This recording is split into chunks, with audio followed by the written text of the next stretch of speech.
I think both teams are just fascinating in how they've been built too. We talked about the Rams for a couple of years now. Other than Aaron Donald, the best pass rusher in the NFL, it's not like they haven't trotted out a whole bunch of good pass rushers over the years, right? They've gotten flashes from Dante Fowler. They made it to the Super Bowl last year with, this pieced together. Dante Fowler was okay, and it's just a whole bunch of, complementary type pieces. But they've invested heavily in the secondary. Even if those investments, Marcus Peters, Aqib Talib, are gone or hurt or whatever, they grab Jalen Ramsey, and they've drafted a ton back there. They bring in guys like Eric Weddle. They drafted Taylor Rapp in the second round, who's been flying around the field.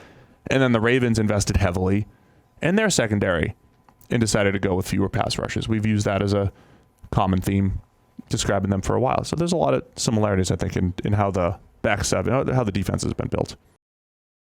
How's our financial plan coming? Super! Chris, any advice? With Western and Southern, preparing for your financial future can be easier than you think. Favorite receiver? Huh? To get started, visit westernsouthern.com. So to wrap it up, Monday Night Football. Good job, schedule makers.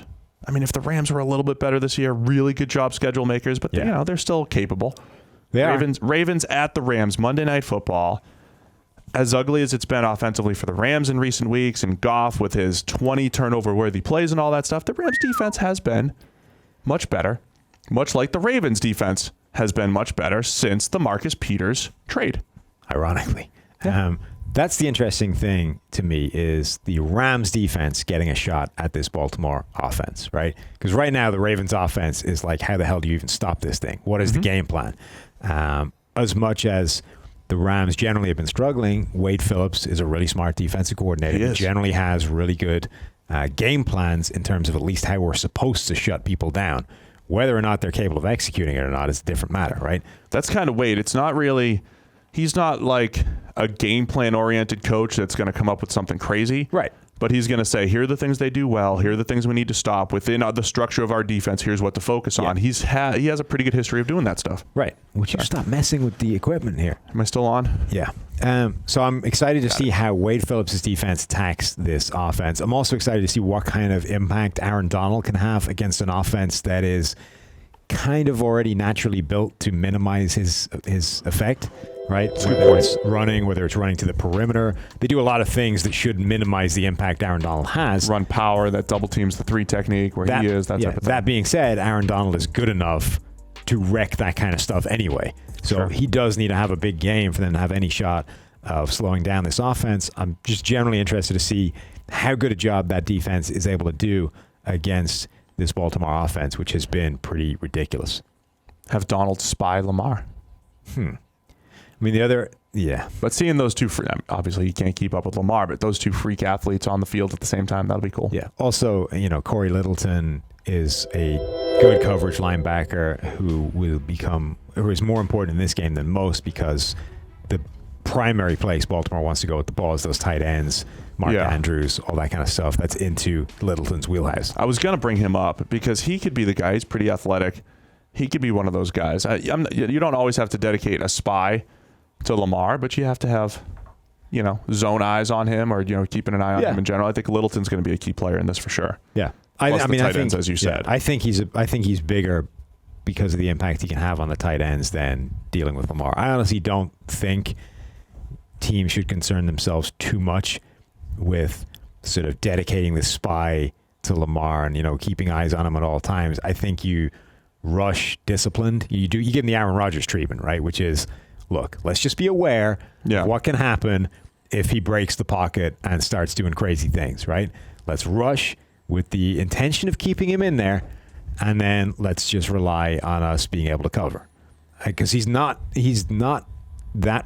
want to take off and scramble. That's not his game, right? Same with Rodgers.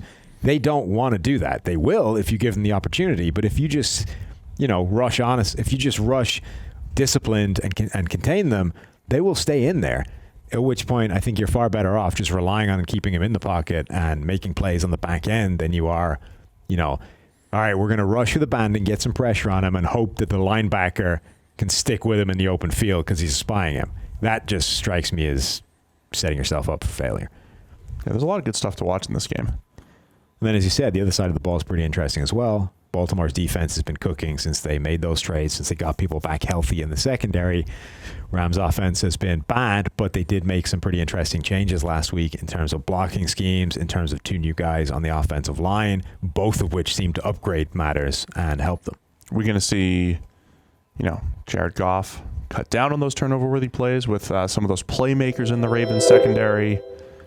The Ravens aren't great at rushing the passer, but against the Rams, as you said, might have some opportunities there. There's a lot of good stuff to watch in this one. Getting some of his playmakers back as well. Cooper Kupp. Yes, that's huge. Cooper Kupp was sick last week, still played. Robert Woods should be back. Brandon Cooks should be back after concussion as well.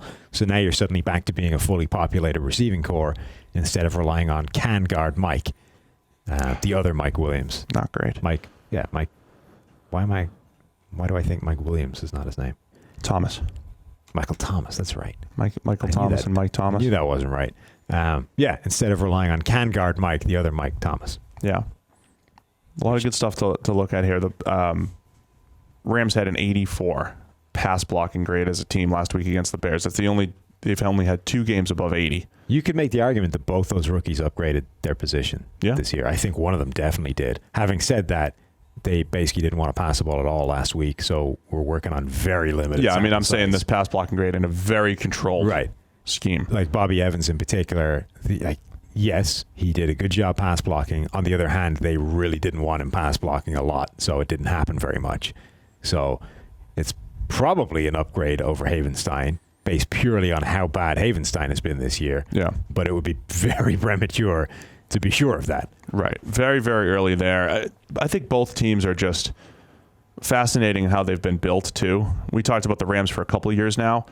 Other than Aaron Donald, the best pass rusher in the NFL, it's not like they haven't trotted out a whole bunch of good pass rushers over the years, right? They've gotten flashes from Dante Fowler. They made it to the Super Bowl last year with, this pieced together. Dante Fowler was okay, and it's just a whole bunch of, complementary type pieces.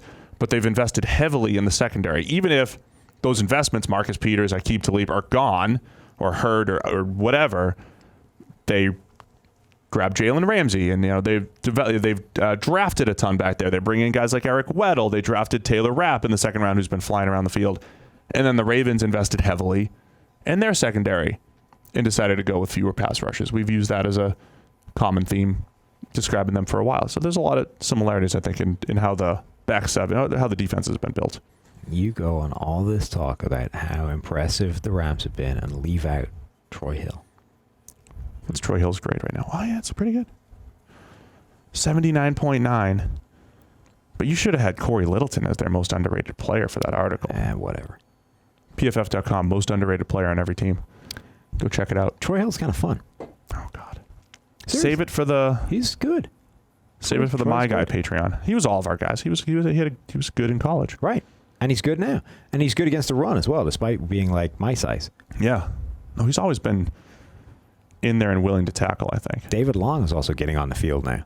Now that they, shipped off all the other corners. He was a guy last year, rookie out of Michigan, that we thought was a really nice man coverage corner. Good hips, good, ridiculous 3-cone, right? Yeah. That kind of showed on the field the way he covers.